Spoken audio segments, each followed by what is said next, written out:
Junet that in the timetable he says that we did not agree. He actually did not attend that meeting. And so he did not participate in it, but all the other members attended. Chair, that's very much. Chair, that's true. I attended the meeting. Chair, I attended the meeting. That's where you brought the issue of juriscata. I need to know what is juriscata.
As a surprise that Honorable Junet Mohammed, who was in fact one of the participants in that committee, and gave his thinking, which was taken very well by the members and new chair, went now behind us and did another communication to the speaker.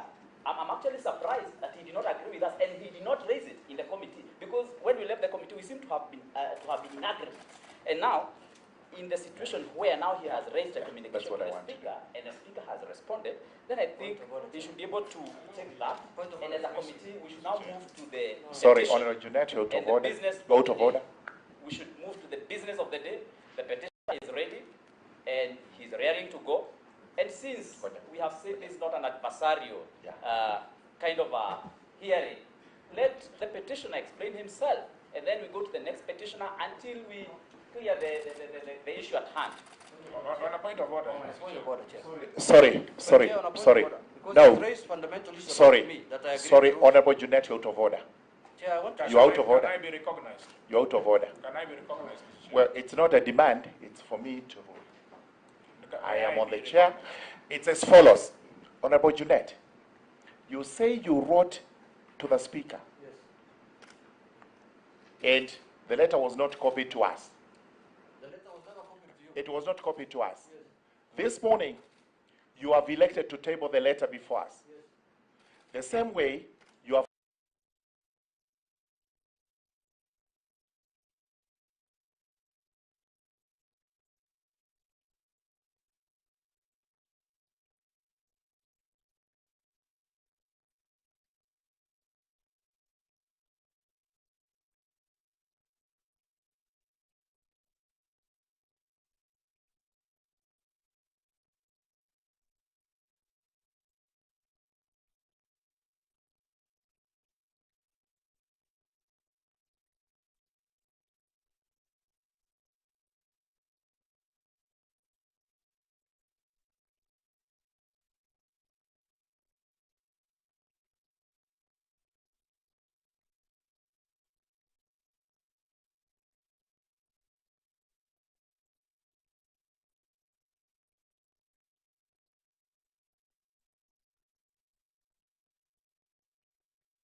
And when we were discussing these ground rules, we were having the Constitution and the standing orders with us.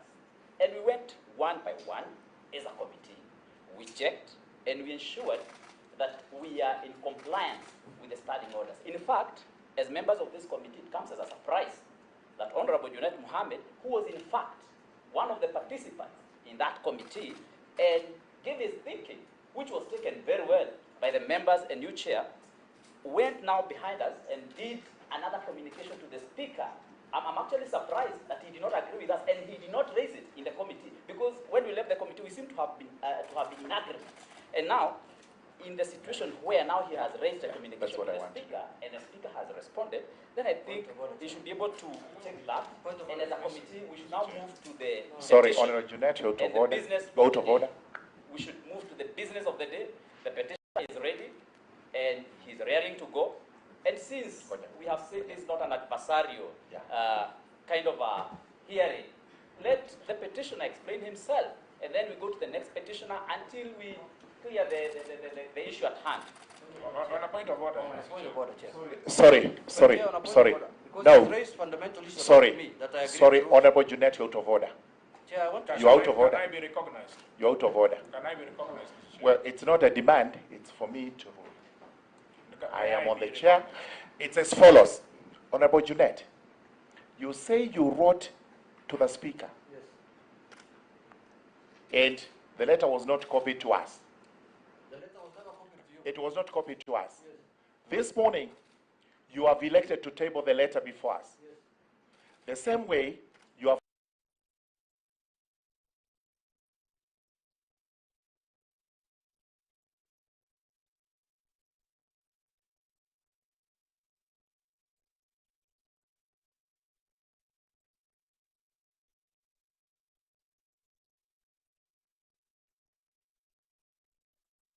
I'm having. we are going to invoke the standing orders. No, just a minute, Mr. Chair. You see, until I am, if I'm within the squares of Standing Order 107, as a member for Waraka and as a member of this committee, I'm entitled to be recognized. Mr. Chair, I with a lot of respect, consider that you have made a ruling.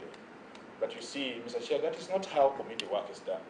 Because rulings of a matter in such as this that touches on the nature of the issues that we are considering is a matter that must be left to committee members to make a decision on, either by way of consensus or by way of vote. The chair is a presiding officer, will guide the proceedings, but the chair does not have a casting vote.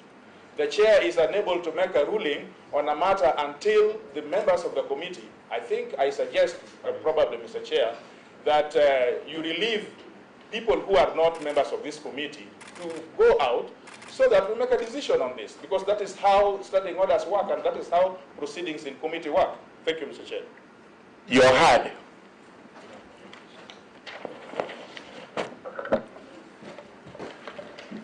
I invoke standing order number 180.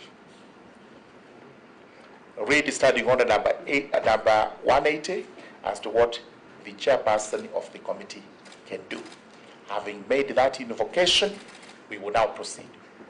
We call upon the petitioner to make the presentation on behalf of the Republican Party.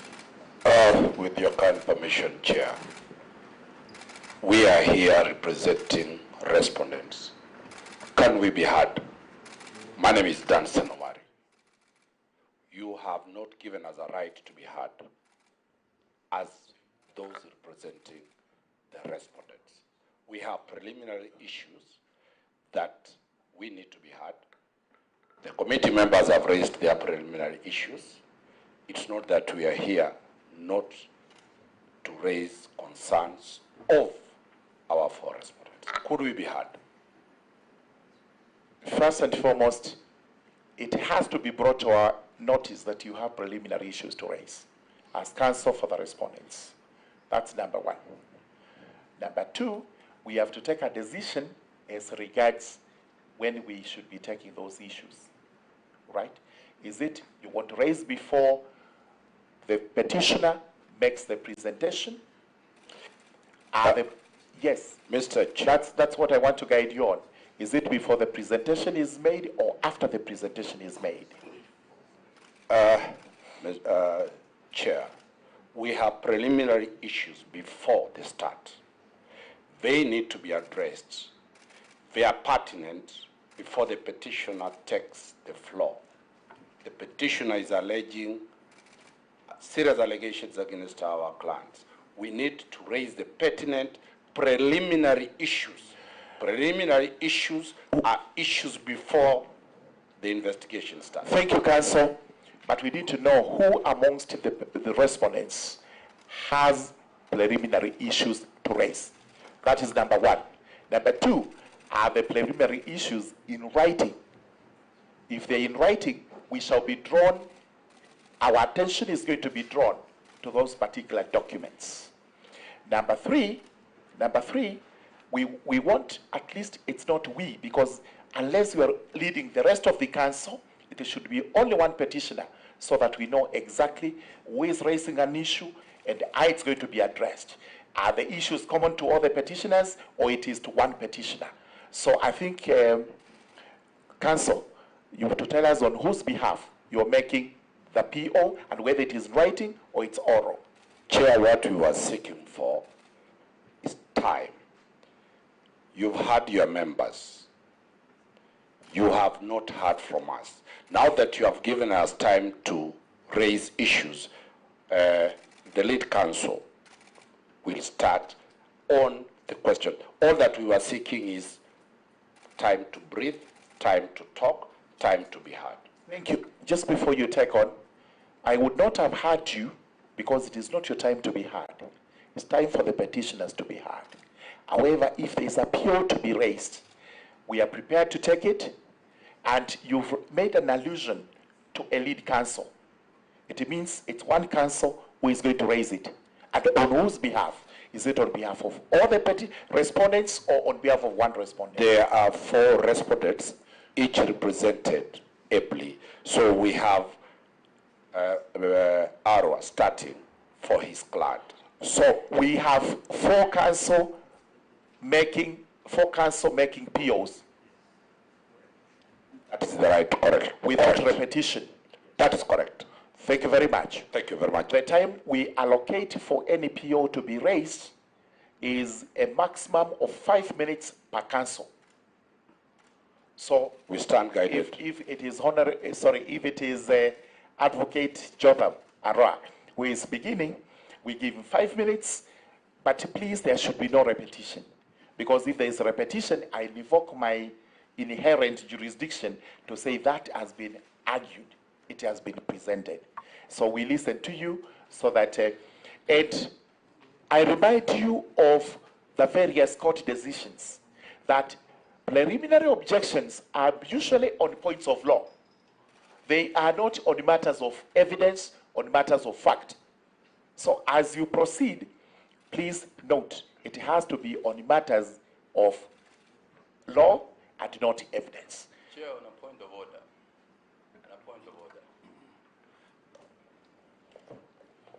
Thank you, Chair. I appreciate the issues being raised by our colleagues on the other side. They want to raise a preliminary point of order. May I know from the Chair whether that notice of preliminary objection has actually been served on the parties or is basically ambush? I think let's listen to it. Then after that, we shall be able to make a decision on it. It's purely procedural. It may be in writing. It may be oral. Whichever way, we will give it the fair consideration it deserves. So let's give Jotham Ara the floor. Please, let's have minimum interruptions now. Thank you, Mr. Chair, for giving me the opportunity to speak. But I would like to begin by making a request. You directed that the PO be raised in 5 minutes, but I believe that the PO that I have cannot be raised in 5 minutes. Mr. Chairman, the substance of my PO is that this committee has no jurisdiction to entertain any of the 4 petitions. And I have a total of 10 grounds. Now, it is not practically possible to argue even one of them in 5 minutes. Sorry. I would therefore humbly request... I'll stop you slightly. Yes. As when it comes to allocating time, our standing orders grant that to us. And number 2, your PO, if I'm not wrong, is in writing. Have it written. And this committee actually is able to read.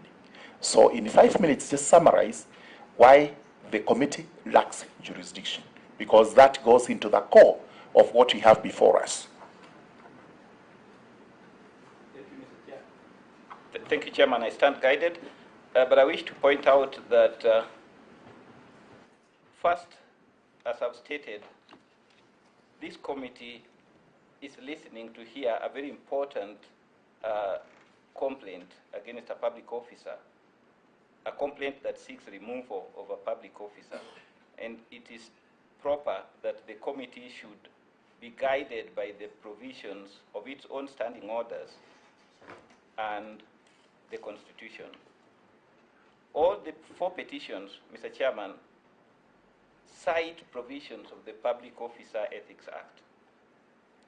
And this particular legislation, Mr. Chairman, at section 35, prescribes a procedure that is supposed to be used to deal with cases of misconduct by public officers. And it states very clearly that such complaints should be addressed to a commission that has been created under that act. And with respect to commissioners of Iebc, Mr. Chairman, Section 3 of the Public Officer Ethics Act clearly states that a complaint concerning or seeking redress in connection with misconduct by a commissioner of Iebc should be addressed to the Committee of Parliament that is in charge of matters to do with the ethics of members.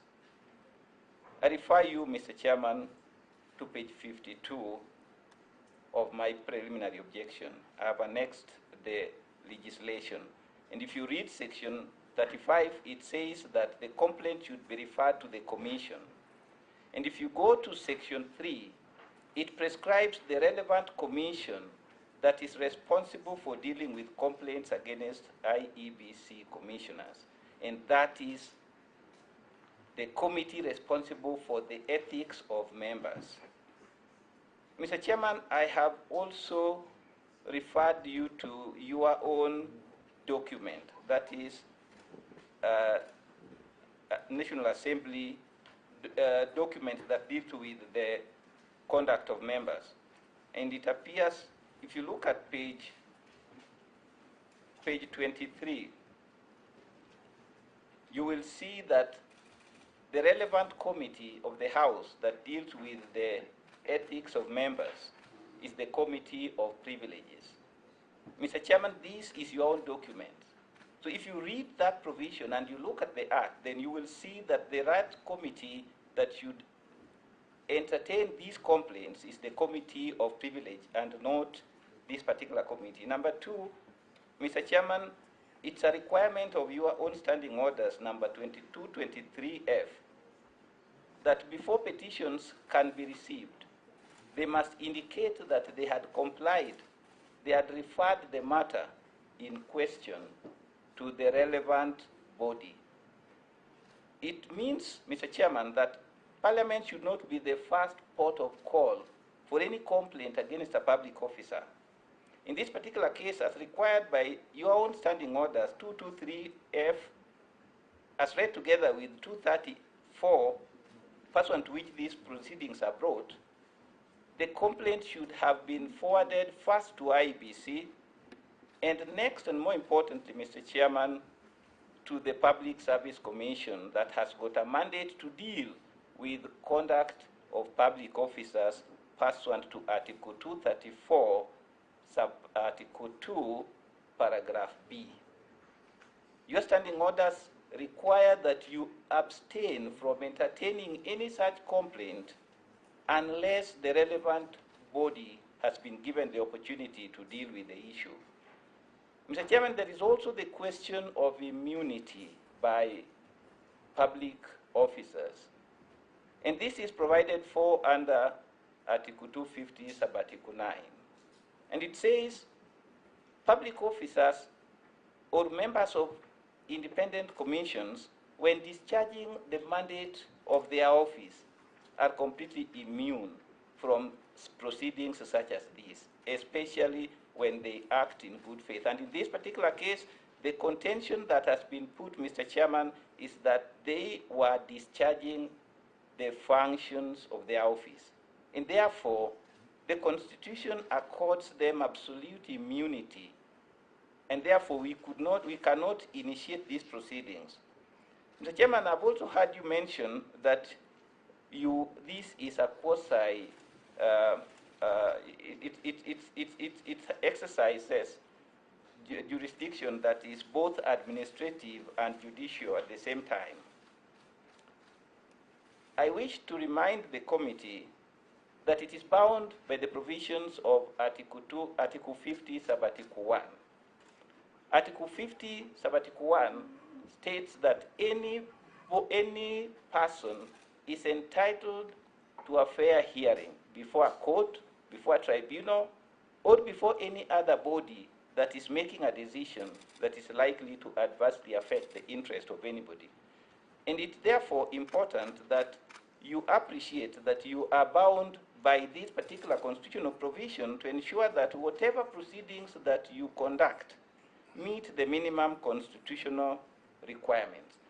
Now, in this particular context, Mr. Chairman, it is not conceivable that you can invite the respondents to come and defend themselves of allegations that they cannot even understand. Mr. Chairman, we have explained, we have sent letters to the clerk. We have sought clarification as to the nature of the complaints that are raised, and we have not received any response. Mr. Chairman, we have inquired whether we will be allowed to call witnesses. We have not been told. We have inquired whether we will be allowed to cross-examine the main complainant in this case, Mr. Chairman. And the main complainant, in our view, is none other than Wafula Chebukati. All the complaints basically reiterate the contents of his affidavit. Now, how are we supposed to engage with a petitioner who is merely reciting what he read from Wafula Chebukati's affidavit? All right. Thank you. At a point in time when we have not been given the opportunity to test the veracity of that, those allegations. Thank you very much. Chair, point of order, Chair. Point of order, Chair. Please. Point of order, Chair. Jeanette, please. Chair, I've let not me given invoke. you the floor. Yeah, let me invoke Standing Order 180, as you've just said. Chair, you know, the committee must do their work through resolution, Chair. Even when we're in the plenary, you know, when the Speaker wants to allocate time, he asks the members, do we make it 5 minutes or 10 minutes or 2 minutes? It's not a natural decision, Chair. So these people must get good time to put up their matters, Mr. Speaker. Thank you. It's a serious matter for the committee, We've heard you. Yeah. We've heard you. Take a seat. Thank you. Through Honorable Arwa? on a point of order, through the chair. My name is Geshamba. Sorry. My name is Geshamba. I represent Francis Wanderi. Are you the next one? No. I just need to indicate to the House that I would wish to donate my 4 minutes to my senior, Mr. Arwa, who might be able to probably finish what you're submitting on. So, let's not take such dilatory positions, please. These are serious proceedings before. You said you are 4 of you, and you're going to take each 5 minutes. You should have agreed up front that one person will make take the 20 minutes. Mr. Chair. So, sorry, I have to guide. Sorry. Can I? Honorable TJ, you're out of order. Who is the next person? It's interesting that every time I stand, I'm out of order, even when I don't. But you can't also bulldoze. Well, but you see, I must be All right. recognized, unless you want to make proceedings which are adverse to me. Mr. Chair, we are handling a very important issue in this nation. We must be seen to be fair. We must be seen to apply our minds to the Constitution and to be able to know the thinking of the members of the public, because here we represent the public. This is not a court of law. Here we represent the hearts and minds of the public out there. Now, an issue has been raised by the respondent. And we, of course, I have made myself comfortable with the fact that I am here to listen and not to prosecute, right? But I think that these people need enough time to be able to bring their issues out. As you see, these are legal jurisdictional issues. The lawyers are very distinguished. The lawyers are looking at the law and no sideshows. So I propose, Mr. Chair, because when I rose in the first time, I said that decisions in this committee should be handled in a consensual way by members of the committee, not the chair per se. Even an issue such as time needs to be handled because it is important. I propose, without taking you around, I propose that every of these councils should have 10 minutes minimum to be able to prosecute their issues with very little interruption. Thank you, Mr. Chair. Honorable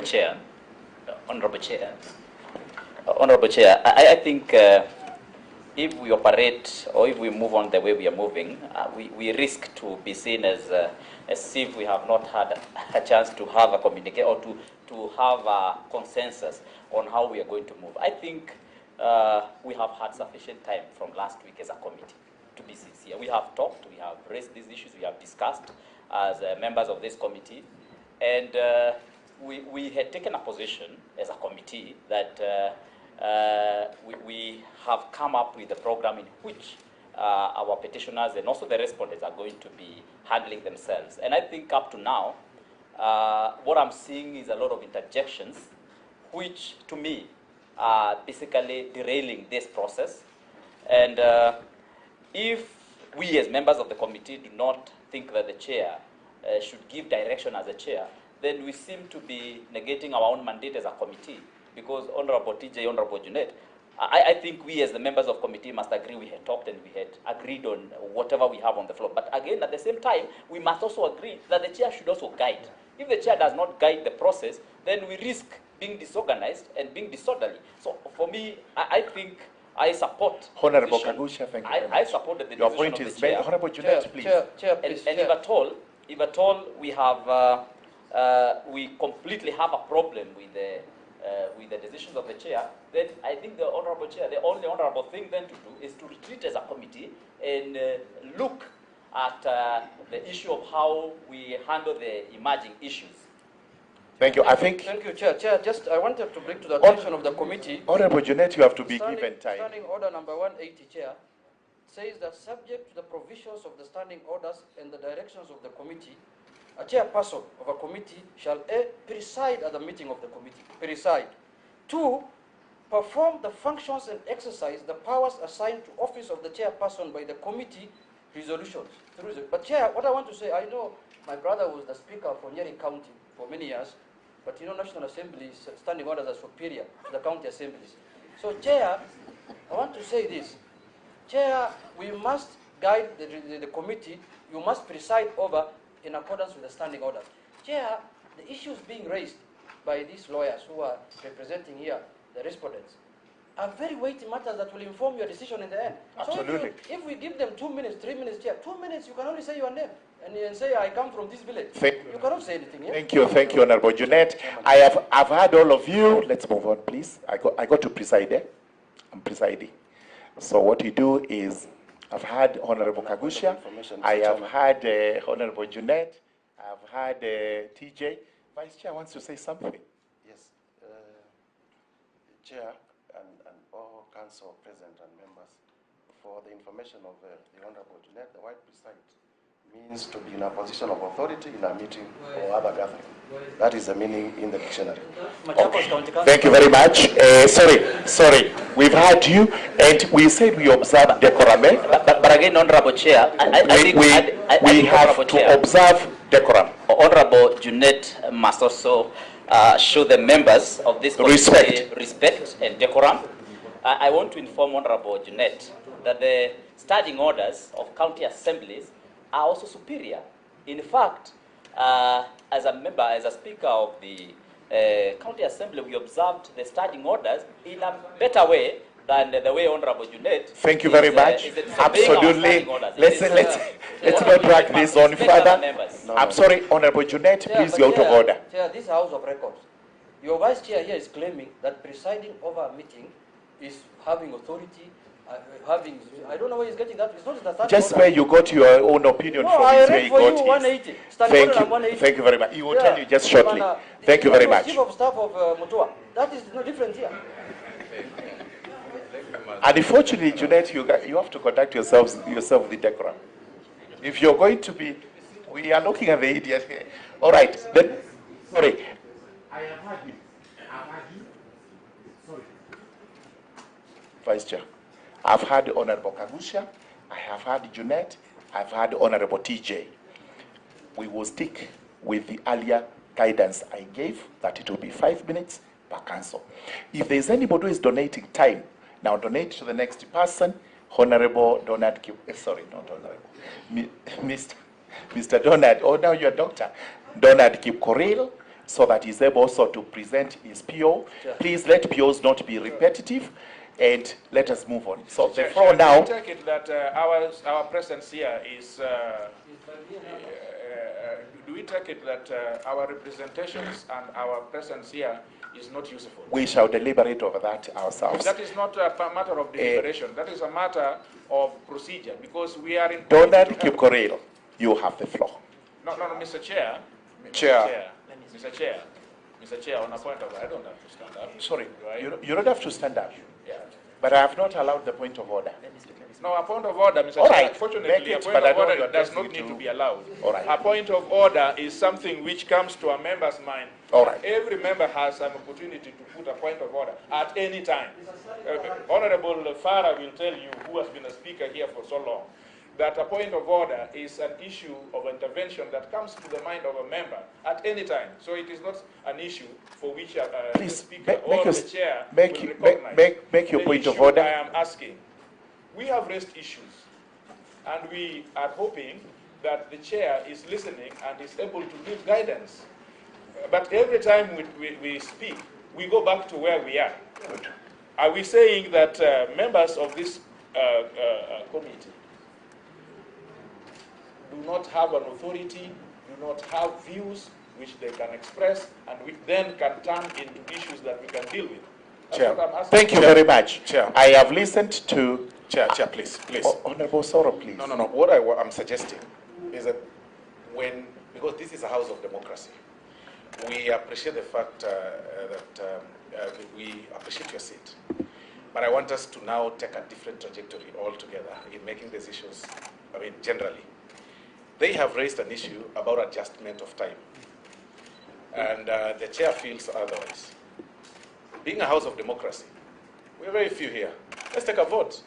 If it's 5 minutes, we agree. If it's 10 minutes, we agree. And if the 5 wins, they keep quiet. If it's 10 that wins, we proceed. We are only 10 of us. Let's just take a vote. I do not think we need to be taking time on such matters which actually are within the discretion of the chair. We agreed on how to do it, and it has to be that way within our rules. I will listen to Honorable Farah, then I'll make a declaration, I'll make a direction, a guideline on what is to be done so that we move on. Because even if you try to delay this as much as you can, I don't think that is going to achieve the objective. Honorable Farah. Chair, mine is I can see the precarious situation the whole thing is going, but let's also keep our heads very cool. And my suggestion is that in the event one of the councillors there who has his own time decides to donate to somebody, please let's not force him to donate to somebody else. The Arwa was there, and the next speaker wanted to donate his 5 minutes. It's the same time altogether. I beseech you, allow him to donate it to Arwa and let Arwa conclude his own presentation right now. And then we continue from there. Chair, did I understand the council? Now, Arwa, you represent? Mr. Chairman, I represent Commissioner Justice Nyangaya. Nyangaya. Yes. You represent? Mr. Chair, I represent Commissioner Francis Wanderi. Wanderi. So Wanderi donates his 5 minutes to Nyangaya. Through the chair, my 4 minutes. Because 4 minutes because we will have 1 minute. Something to add to it. In the event that nothing is captured, Members, not all things are captured. Members, by consensus, we can agree because we are 20 minutes. The objection has to be done within the 20 minutes.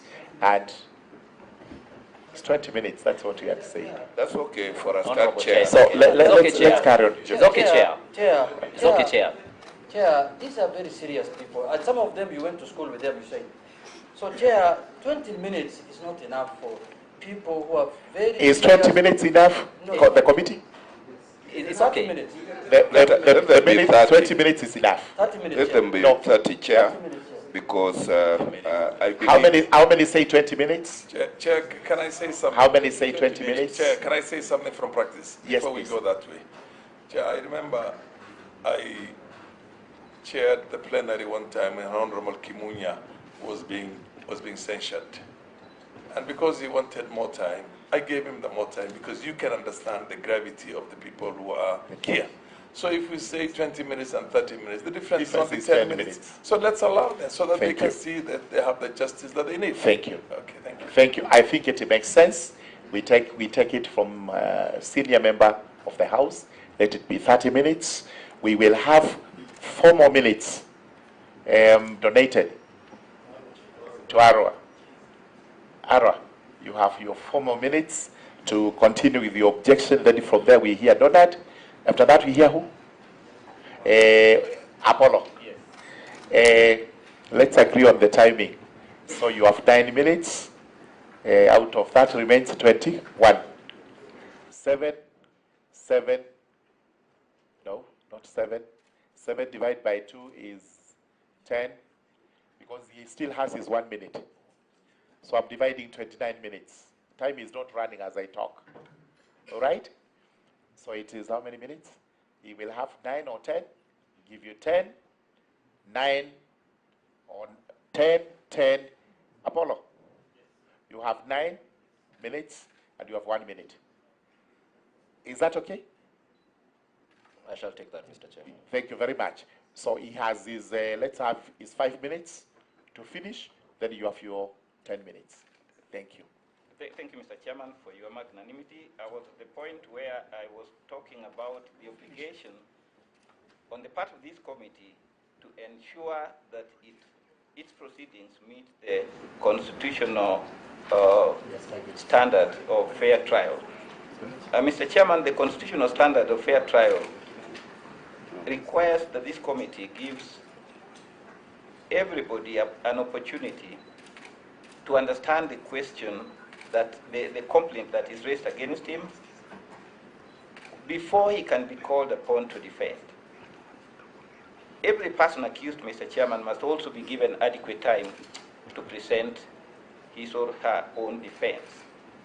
Third, there is the right to give evidence and the right to challenge evidence. All these, Mr. Chairman, are found in our own constitution. Now, with regard to the right to be given sufficient information to understand the charge, Mr. Chairman, there is a lot of problems that we have noted with the complaints, and I have captured them in my preliminary objection. Mr. Chairman, you cannot call someone to come and defend himself of proceedings that he barely understands. And I've given examples on the part of Mr. Justice Nyang'aya. One complaint that is raised against him by virtually all petitioners is that he was present and he agreed with some proposals made allegedly by Amos Wako and Raphael Tuju. His position is that he was not present in that meeting, and he has requested for guidance for the CCTV footages that would actually prove that he was not there. Now, if he was not there and he agreed, Mr. Chairman, he needs to know what medium did he use to communicate his agreement. Mr. Chairman, this is a critical question that he needs to know before he is asked to defend himself, because he was not there, and the footages which happily Bomas of Kenya has agreed to provide will confirm that. Mr. Chairman, there is the right to be given adequate time to present one's case. This is an issue that is arising even as we are here in this room. Mr. Chairman, in your own standing orders, you have provided in standing order number 230, sub rule 4, that each petition should be heard within a period of 14 days. My client is facing 4 petitions, and according to the standing order, each of them should be heard within 14 days. Mr. Chairman, these standing orders are made by this House, and they are intended to protect the rights of the parties. Now, it is not possible, Mr. Chairman, when the Constitution gives you the obligation to ensure there is fair trial, and then the standing orders gives you the power to give 14 days. Then you limit my client to a maximum of 1 hour. Remember, Mr. Chairman, his life, his career is on the line.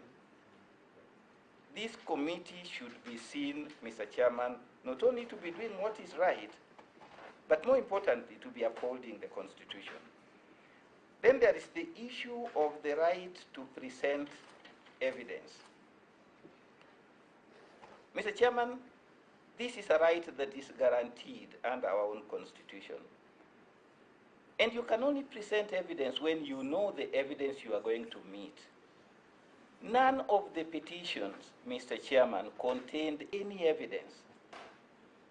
You are calling us here to come and cross-examine the petitioners. It is expected, and we have litigated with you.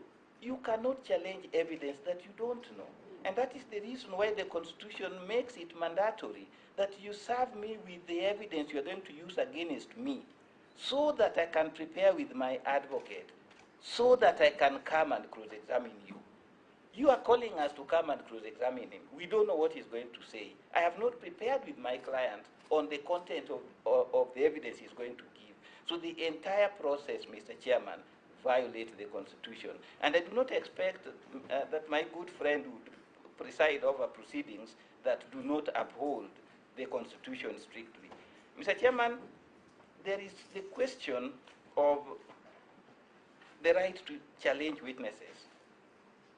And I would want to argue, Mr. Chairman, that the person being challenged here is the author of the document on which all the petitions are anchored. And that is none other than the chairman of Iebc. Every petitioner recites the content of his affidavit. Asking this gentleman here a question regarding what allegations that were made by the chairman of Iebc is futile. I've given you the example of my client who, as a matter of fact, did not attend the meeting which is alleged to have attended. You're on matters of evidence. Counsel, you're on matters of evidence now. But allow me just to finish with one point. All right, half a minute. Yes, Mr. Chairman, there is the petition by Geoffrey Langat, which does not require or ask this commission to remove my client. I do not think this committee has the power to entertain that petition under your own standing order number 230, because it is not a petition seeking the removal of a commissioner. It merely requests you to deliberate. And that therefore means that that particular petition is incompetent and ought not to be heard. Thank you, Mr. Chairman. Thank you very much. I have some lights in front of me. Yellow means you have 2 minutes when it goes on. I'll just give you half of that. Red means you have 1 minute. So once you see that, you know you're being notified not to be speaking after the time lapse. When I put it off, it's over. Donald, you have 10 minutes.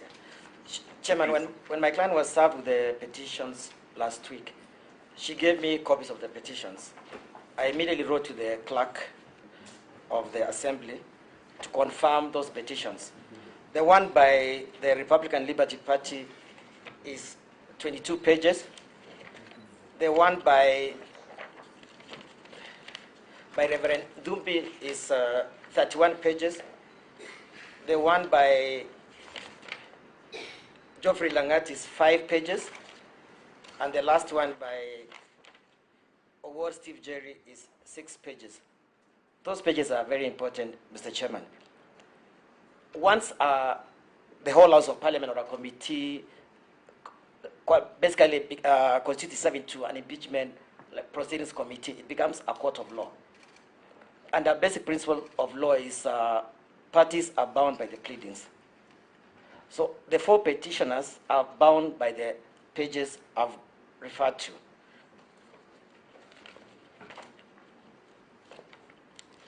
Mr. Chairman, in the South African case of the removal of the Speaker Dilile, which has been referred by by our court so many times, and also the decision of our Constitutional Court in which they quashed the decision of the JSC. Both decisions of South Africa and our Constitutional Court arrived at the same basic decision that once you're doing impeachment proceedings, you are bound by basically our laws. And the High Court and the Constitutional Court have a right to supervise what you're doing. In response to, Mr. Chairman, in response to those 4 petitions, I filed the POs on all the 4 petitions. And I urge you to refer, when you retire, to all the grounds I've set out in my preliminary objections to the 4 petitions. Just in a summary, Mr. Chairman, the petition by the Republican Republican Liberty Party. It's on behalf of the party, but it's signed by Mr.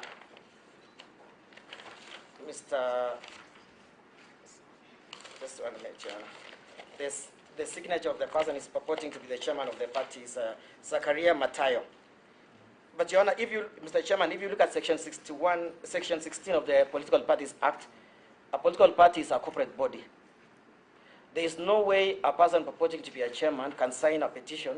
There is no seal of the party. There is no confirmation or evidence that the party is set to pass a resolution for that Mr. Zakaria to file this petition. The other issue which cuts across all the petitions, Mr. Chairman, is the petitioners referred to so many articles of the Constitution and the articles of the Iebc Act, the Leadership and Integrity Act, and the Public Office Ethics Act. Such petitions, Mr. Chairman, are muddled, they're expansive, they're ambiguous, and they're superfluous. As I've said before, again, you're bound by the laws of this country. A respondent needs to be given a case that has clarity, that is specific, that he can be able to answer. There's no way you can answer such petitions which are basically they go from Article 1 to Article 255 of the Constitution. There's no way you can answer such a question. So, you can answer such a petition. The other issue, Mr. Chairman, is none of the petitions is supported by an affidavit. A petition of such nature cannot be a statement. It can't just be a petition. It has to be backed by an affidavit that deposits to every allegation of fact in the petition. None of them is available in all the 4 petitions. Your Honor, impeachment proceedings, are the highest kind of legal proceedings against any individual because basically it ends someone's career. And you cannot base a petition on statement that is not evidence in an affidavit. Your Honor, Mr. Chairman, there are 3 allegations against my client: serious violation of the Constitution, gross misconduct, and incompetence. There is no evidence whatsoever on those allegations against my client.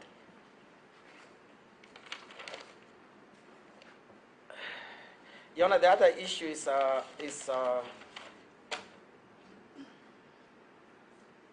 again, as I said, you're bound by our Fair Administrative Act and Chapter 5 of the Constitution. Where again, across the 4 petitions, you can see that they are coming from a political bias. And that's, again, an ingredient in our legal system. Where a petition is motivated by bias, then it's not sustainable. You can see, basically, they are coming from the same political side. Finally, Your Honor, I don't want to take it too much. If the clerk was magnanimous enough to send me all the 9 decisions of this parliament from 2013 until now, all the 9 of them, only one actually succeeded, went through, the JSC one. But still the High Court quashed it. So basically the history of this parliament, none of the impeachment proceedings has been concluded. And just to take you back in history, impeachment proceedings began in England in 14th century during the reign of King Richard II. It was basically intention of parliament to rein in the king without annoying the king. But then in 1795, that was the last impeachment in England, and England ended impeachment proceedings. So there are no longer impeachment in England because they realized the futility of impeachment when there are alternative remedies, which Mr. Arwa has argued, against a public official. We took our legal system, our laws from England. England has moved away from impeachment because it's a waste of time, it's a political tool, it's not a legal tool. It was supposed to rein in public officers for being corrupt, for being incompetent, and for treason. And now we have legal systems that are developed that deal with such errant officers. We have the Public Officers Ethics Act, we have the Corruption Act, we have the Penal Code. So basically, again, as such, if you go through my objections, we have alternative remedies, and this parliament should no longer be taking its time in impeachment proceedings. And Mr. Chairman, finally, as the petitions are not based, they are not supported by any affidavit. They are gossip, hearsay, and to paraphrase our Supreme Court, it's hot air, and they should not be allowed. They should not be entertained. They cannot be allowed to bring additional evidence. What they have filed is complete. I urge Mr. Chairman and the committee, when you deliberate, you go through the petition, you strike them out. And finally, Chairman, I was just saying that because we didn't have enough time to argue our case, if we'll be able to submit a case law, because I have so much case law supporting all the issues I've raised in our objection, I can supply the committee with a case law, and then so that when you're deliberating, at least there is supporting law. Thank you. But impeachment still remains part and parcel of our constitution. So it is not illegal. It's not illegal, but I'm saying even in England, they moved away. It's not, but it's still in the law in England. We it's should still in be the law, but they moving away stopped from practicing it. Yeah, but it's not, it's still part and parcel of the celebrated constitution. It is in the law, and right. Yeah, in England. Thank you. But they don't. Thank you very much. Yeah. Thank you. Apollo, you have how many minutes? Yours are The fewer. ones you Now I've done allocated me. 20. Yeah. Or you, No, you have 9. Yes, I have 9. 9 minutes. Yeah, whatever remains, we will give them to 9, our lead doctor. 9 minutes. Thank Let's you. start. Thank you. Thank you, Chairman. First of all, let me first congratulate the members of this committee who are duly elected by Iebc, the commissioners of which we know. So the commissioners who have been brought before this committee are the ones who conducted the elections that elected the members of this committee to Parliament. Chairman, I also want to adopt the submissions made by my learned colleagues with the necessary modifications as it may be to Commissioner Juliana Cherera. Now, Article 250, sub-article 9 of the Constitution, that is where the immunity of commissioners are. And it states very well that a member of the commission or a holder of an independent office for anything done in good faith in the performance of the function of that office, they shall not be victimized. And when you retreat, please look at Article 50, sub-article 9. And that one is for all the 4 petitions. Now, going straight to each individual petition, some have been, I don't want to be repetitive, but let's start with the first petition by Republican Liberty Party. The petition